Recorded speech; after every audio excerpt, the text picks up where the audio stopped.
What's good in the interwebs, subscribers, and welcome back to Drama with Ted and Tina. I, Ted, will be your host narrator in part 3 of this cheating saga today. This saga isn't a slow burn anymore, it's a wildfire. Legal bombs are dropping, truths are unraveling, and Emily's fantasy life is collapsing faster than her cover story. Our narrator? Still sharp, still standing. And finally wearing the $3,000 0-cent suit her affair partner accidentally funded. If you thought the hotel receipts were bad, just wait until you hear what they found on the credit card bill. This isn't just a divorce, it's a reckoning. Buckle up, let's get into it. It's been a rough few days. Jim and Bob have been crashing at the Airbnb with me, doing their part to keep me alive by hiding anything sharp or tempting. We played board games all day like emotionally shattered teenagers. I'm hungover and they've been babysitting me like I'm a sad Tamagotchi. Matt showed up, but we kicked him out after a few rounds of Catan because his pregnant wife is still, miraculously, a decent human being and he doesn't need this emotional contagion. Lots of you asked about Bev. I tried to find her. Matt's wife used to be social media friends with her, but Bev's either deleted everything or set her privacy settings to DEFCON 1. She vanished. I even asked my lawyer to check. Nothing. So farewell foodie pics and gym selfies. We'll never know what overpriced salad she ate again. Tragic. But forget Bev. We got the credit card records. I went straight to my lawyer's office Wednesday when they called. Lisa showed up shortly after. Turns out all those romantic gestures were charged to John's wedding venue business account. Yep. My wife was out here racking up a loyalty program on the company dime. Does that make her an employee? A contractor? Is whore a 1099 position? The early charges were all boutique hotels and high-end restaurants. One particular place, a local luxury spot, became their regular dirty playground. That's the one the PI caught them at in the parking lot. Apparently, Fridays were sacred, a standing reservation for betrayal. Every Friday, like clockwork, there was a room. And always paired with a dinner bill from some dimly lit place where appetizers cost more than my monthly phone bill. My lawyer even lined it all up with Emily's appointment book. Guess client consultation was code for open bar and backshots. New Year's Eve? That one hit different. $1,000 hotel charge that night. My guess? She booked the room, met him there for their pre-game, then got chauffeured back to his McMansion for the midnight countdown. Maybe even champagne and fireworks. Then he dropped her back at the hotel so it looked like she'd been there the whole time. There's no Uber charge, which means Romeo gave her a ride home. What a thoughtful sugar daddy. The one that gutted me? A charge from a local adult superstore. $174.61. I wish I was joking. This was about 3 weeks after she first got the card from John. According to the itemized record, way more detailed than any normal statement, it traced back to a literal sex shop. I don't know what costs $175.00 at a place like that. A titanium butt plug? A vibrating saddle? A couple's kink starter pack with instructions and a hard hat? Whatever it was, they bought it together. They walked in, browsed the aisles, laughed at the weird stuff, maybe sampled some scented lube on their wrists like perfume. Meanwhile, I was at home, probably folding laundry or planning our next date night, thinking I was the luckiest man in the world. Turns out, I was an oblivious pimp in polished $500 0-cent leather loafers Emily gave me with a smile, bought with John's credit card. Can't make this shit up. The charges shifted as the months rolled on. Less hotels, more spa visits, designer clothes, Saks Fifth Avenue, gas, groceries, even utility bills. A lot of it was tied to her salon, so maybe she figured, why not charge my entire life to the man I'm also screwing? At some point, I guess I became the side gig. Emily even paid for some of our date nights with John's card. I thought she was just proud of her growing business. I thought she was showing love. I didn't know she was laundering her guilt through steak dinners and new shoes. Thanks to the gag order on the subpoena, Emily and John still don't know we've got their dirty little spending spree in black and white. My attorney clarified, no, they won't get a heads up. We're planning a sneak attack, early negotiation, maximum humiliation.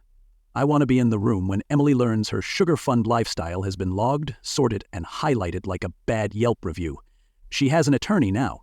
Paid for by her parents, of course. Turns out, her booming business? That was John's money. Either her salon's in trouble, or she's hiding her profits from her folks.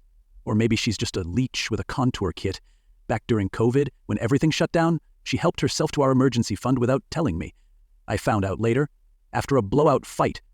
That's when we put alerts on all our joint accounts. It was an emergency, sure, but the kind you talk about with your spouse, not just drain like it's your personal piggy bank. Classic Emily move. That was the warm-up act to this main event. Now for the part I want to bury in cement. After reading the card statements and realizing my wife went sex shopping with her affair partner, I looked at my lawyer and Lisa and asked them if they thought I was good-looking. I don't know why I said it. The moment was raw and stupid. They looked stunned, gave me the obligatory of course. What else were they supposed to say? Now you're ugly as sin and it's a miracle anyone's ever touched you? The shame still curls my toes thinking about it. Thankfully, my lawyer read between the lines. She said in her experience, cheating has zero to do with looks. She's had clients cheated on who could be in magazines, and clients who cheated that you wouldn't swipe right on during the apocalypse. It's always about the cheater, never about the betrayed. Lisa teared up. I barely held it together. This wasn't about attraction, it was about selfishness, entitlement, and cowardice. Later, I asked my lawyer if John could try to sue me for benefiting from the card. Since I wore the shoes and ate the food. She laughed, said this is America and technically anyone can sue anyone, but no court would take it seriously. Lisa asked if she could sue Emily, and the lawyer shut that down too. Emily didn't steal the card, she was given it. John's the idiot who funded the affair, so any blowback lands squarely on him. Lisa? She's out for blood. Wants to ruin John legally, financially, and spiritually. Unfortunately, we live in a state without alienation of affection laws, so no legal revenge for me. Or for her. John walks away from this without a lawsuit from me. Emily's safe from Lisa. But none of them are safe from what's coming in discovery. I turned to Lisa, half joking, and said she wasn't getting a single cent out of me. She and my lawyer both laughed. Then the lawyer, still smiling, said she'd be forwarding John's little financial love letters to the IRS. With Lisa's permission, of course. Consider it karma with an audit trail. Good luck explaining $30.00 in hotel rooms and vibrating objects to your accountant. John, no, I want this over. I want to forget I ever loved this woman. I want to scrape her from my memory like a bad tattoo. Congratulations, Emily. You've killed every last trace of warmth I had for you. You're a name in a case file now. That's all. I no longer care what happens to you.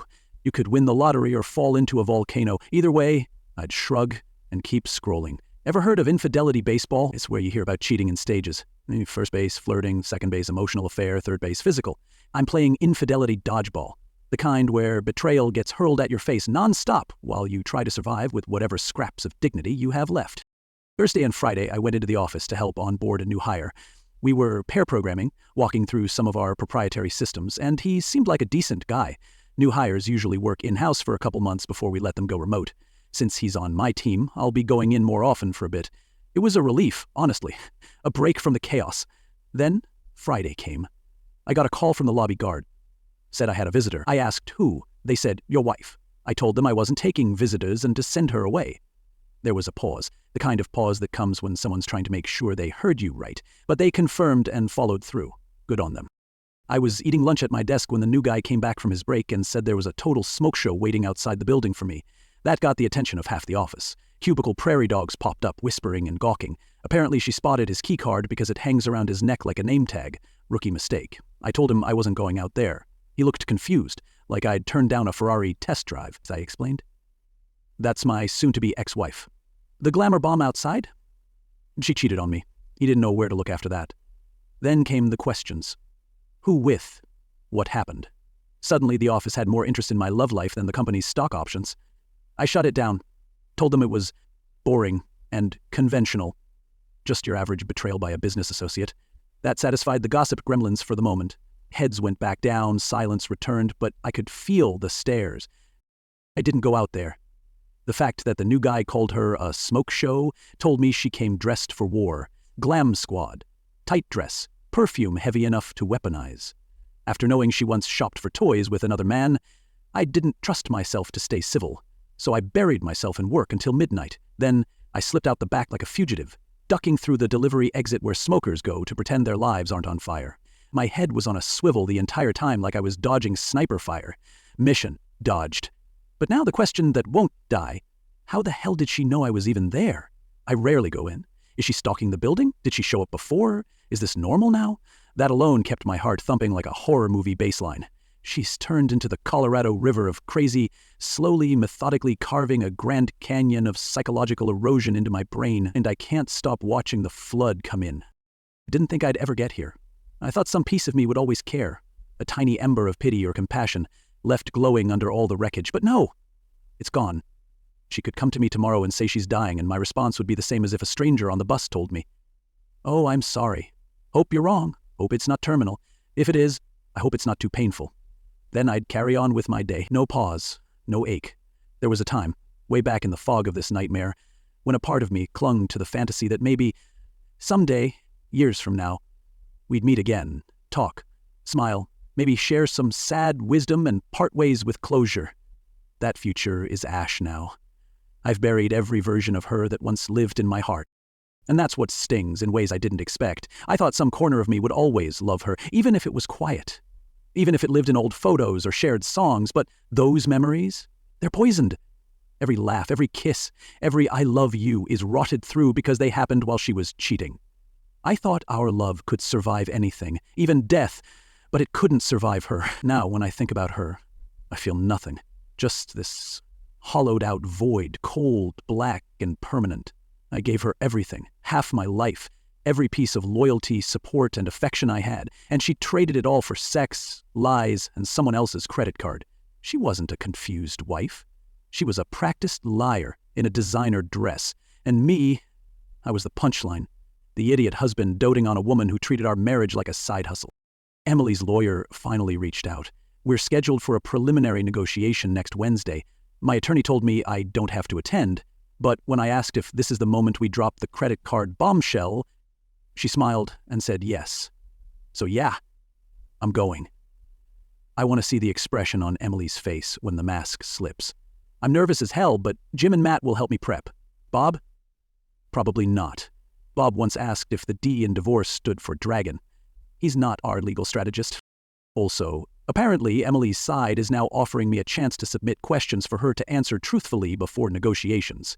So they're not denying the affair, they're trying to avoid court. Classic good faith move, though they didn't use those words. My lawyer is prepping our list of demands, but this Q&A offer? That's their olive branch, I guess. Honestly, I don't even know what to ask. A part of me wants to know what happened on New Year's Eve. Another part wants to stay in blissful ignorance about what exactly went down during the adult superstore run. Maybe I'll go full absurdist and ask her to prove the Collatz conjecture or recite the definition of love without consulting her reptilian overlords.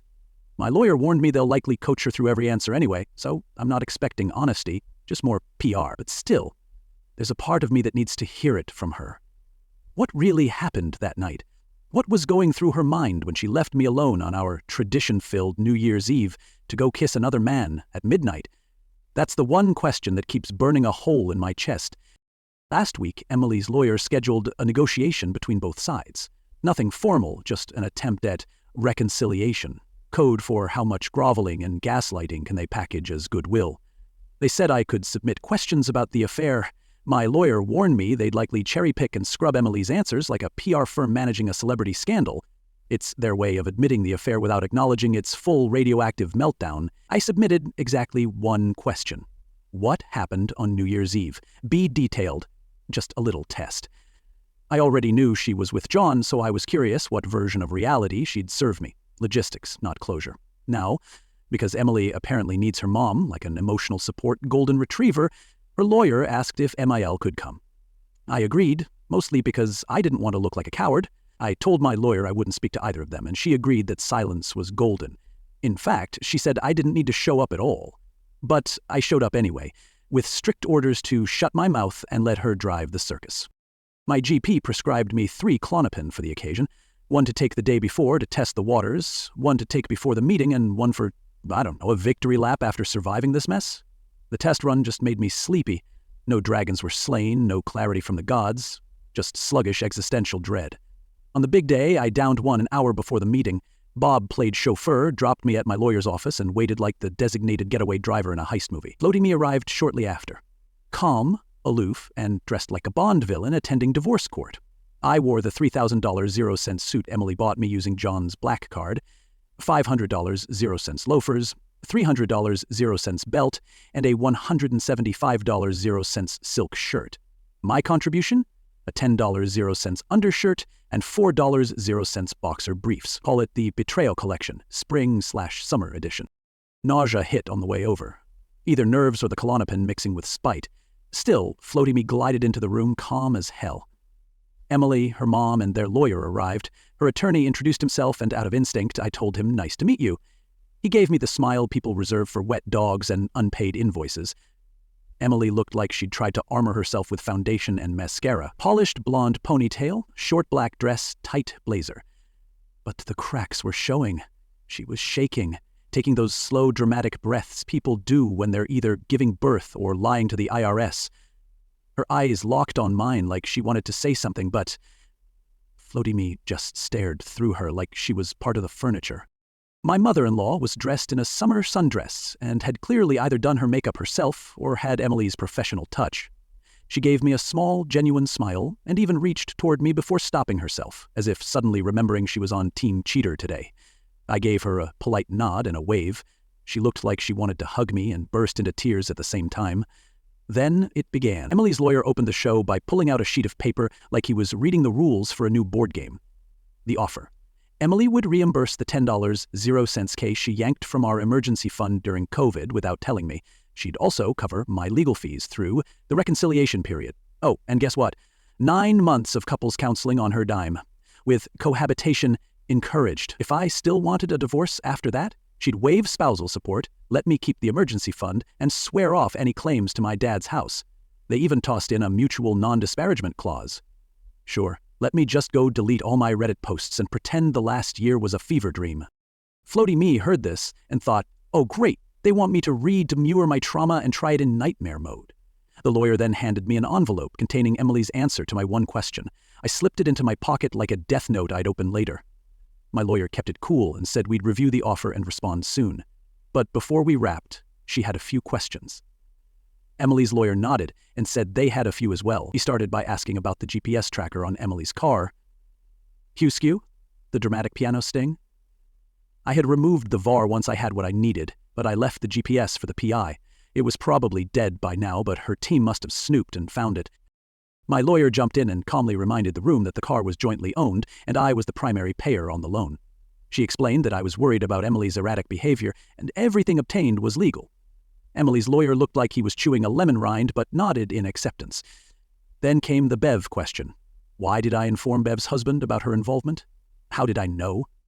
My lawyer had prepped me for this one. I gave the clean, sanitized response. Emily leaned on Bev often. I noticed red flags. Her behavior changed. I connected the dots. Emily's lawyer looked like he'd just been handed a pile of plausible deniability wrapped in a bow and sighed through his nose. My lawyer calmly pulled out a folder like it was a royal flush and dropped the credit card records on the table. She announced to no one in particular that we knew Emily had a Visa Infinite issued in her name, billed directly to John's wedding venue business. Emily's entire body language went rigid. Her eyes darted, her hands froze. It was like watching someone get tased mid-yoga. My mother-in-law head snapped to stare at her daughter like someone had just shouted. Emily's lawyer coughed hard, blinking like he was trying to signal SOS in Morse code with his eyelids. My lawyer started reading off specific charges, dates, hotels, restaurants, and cross-referenced them with appointments in Emily's client book. Emily started to tremble and tried to speak, stammering like she'd just been called on in class without doing the reading. Her lawyer immediately shut her down and instructed her not to respond.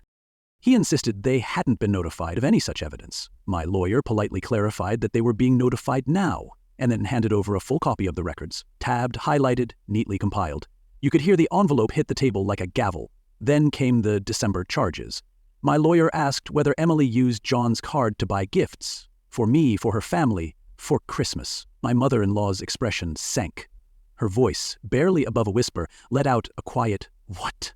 And then she covered her mouth with her hand, already halfway to the door. Whether it was shame or prayer, I couldn't tell, but she fled the room like someone had flipped a switch on reality. Emily didn't bolt, though. Not yet. My lawyer calmly asked whether she recognized the very expensive outfit I was wearing, and whether she could find the matching charges in the records. That's when Emily's hands gripped the edge of her chair, like it was a lifeboat in a storm. When asked about the $175.00 charge at the adult superstore, her lawyer groaned like a man defeated by lunch meat. At that moment, Emily cracked. She jumped to her feet and begged to explain. "It's not what you think," she cried, waving her hands like she was auditioning for an infomercial. Her shame had entered the room like a storm front, but Floaty Me, I was calm, silent, emotionally bulletproof. Right up until my stomach decided to tap out. I took that Klonopin on an empty stomach, and apparently my digestive system took offense. Halfway through the legal showdown, my stomach filed its own motion to exit the premises.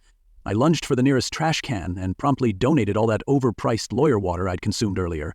Nothing solid, just liquid shame and the last trace of hope. Then I casually set the can down and sat up straight like nothing happened. Melly was asking if I was okay. I didn't answer. The only thing I was interested in was whether the trash can had a monogram. She started sobbing, the kind of sobbing that sounds rehearsed but looks ugly. She begged to speak with me privately, her lawyer awkwardly patting her on the back like he was trying to find the off switch. He herded her out with the grace of a man guiding a runaway shopping cart. As he left, my lawyer casually flung their offer back at him like a frisbee. His face was crimson.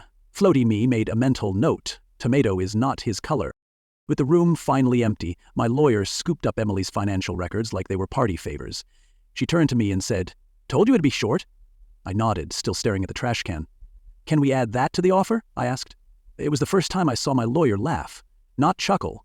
Laugh. Full, head-thrown-back laughter. She said she'd consider it.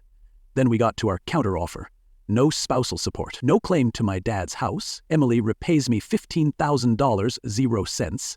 Half the damage she did on John's black card. No access to my retirement or investments. And she provides a signed affidavit that John knew she was married, encouraged the affair, manipulated her emotionally, and tried to steer her narrative. Bonus points if it helps Lisa's divorce case against him. Also, it's an at-fault divorce. Adultery, front and center on the court record, baby. Because this wasn't just cheating. This was financial, emotional, and sexual fraud. Emily used another man's money to buy me gifts, pay our bills, and play perfect wife while she was hooking up with her sugar daddy. That's not just betrayal. That's performance art. Then came her written answer to my one question, what happened on New Year's Eve? Turns out, she did show up to Bridezilla's event after all. John had arranged it. They met in the parking lot.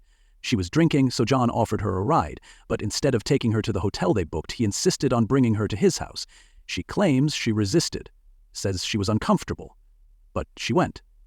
He FaceTimed his wife at midnight while she sat in the marital bed waiting for unsatisfying sex, her words. Afterwards, he dropped her back at the venue so she could drive her own car home and pretend it was all bridal business as usual. Later that night, I got a call from my mother-in-law. Turns out Emily's attorney had dropped her, apparently trying to force a reconciliation built on lies, denial, and dollar store legal strategies doesn't sit well with even the most discount-friendly lawyers. The guy was a family friend doing them a solid, until he sat through our little courtroom apocalypse and realized he was representing the Titanic after it had already split in half. My mother-in-law said she had just known that it wasn't over between Emily and me, that her daughter had been coerced, manipulated, tricked into betraying our marriage, but after the meeting, the lawyer iced over and told them, flat out, that when they hire their next legal representative, they'd better tell the full story. Then he ghosted them like a bad Tinder date. Can't really blame him. Even snakes prefer warm-blooded clients. Meanwhile, Emily flooded my phone with excuse-flavored nonsense. One gem tried to explain the sex shop charge. Apparently, John once sent her in alone to pick up a toy. What kind of errand list is that? Milk, eggs, vibrating regret. She wasn't specific and I didn't ask. I just told her, finally, to direct all communication through my attorney and blocked her latest burner number. My mother-in-law, bless her soul, took a magnifying glass to the credit card statements and asked Emily directly about the charges. Emily's response? Classic, sobbing, denial, curling into a guilt ball and refusing to talk. My mother-in-law told me she can't even look at her anymore. She asked, who is this person? And all I could do was gently remind her, she's still your daughter, not a monster, shattered, and probably in more pain than she even knows how to process. She said Emily cried herself to sleep. Meanwhile, my father-in-law spent the night trash-talking me like I was the one sneaking around hotel parking lots with a side piece. My mother-in-law defended me, but didn't have the heart to tell him the truth about his daughter being a full-blown sugar baby. She said she has no clue how to break it to him. It'd crush him. I told her she and Emily both need to get into therapy, serious therapy, the kind that doesn't just throw Bible verses at trauma, but comes with a prescription pad and a waiting list. She said they've been talking to a Christian counselor. I asked if he was trained or just really good at quoting Corinthians. She said he was certified. I told her to also find someone who can write out scripts when talking doesn't cut it. My lawyer reminded me that if I ever spoke to anyone from Emily's camp again, I should gently push for an affidavit. One that details how John knowingly seduced, manipulated, and emotionally puppeteered Emily. My mother-in-law seemed surprisingly open to it. I told her if Emily really wants revenge, or redemption, She can help Lisa legally burn John's life to ash. Figuratively, mostly. And now, we're in limbo. Emily's team is lawyer-less. There's no movement, no drama, just me in an overmodern Airbnb with a fridge smarter than both of us, waiting for Emily's next legal Hail Mary and the clown car of excuses that'll follow it. So, the sugar-coated lies have melted, the legal circus has lost its ringmaster, and Emily's now crying into the arms of a Christian counselor while her mother clutches a folder full of sins. Meanwhile, our guy's got a lawyer's laugh, and a monogrammed trash can full of vindication. But the fire's still burning, and the next round of fallout is only getting started. Part 4 is coming soon. Subscribe, like, and drop your theories in the comments. If karma's a train, this one's picking up speed. Ted, out.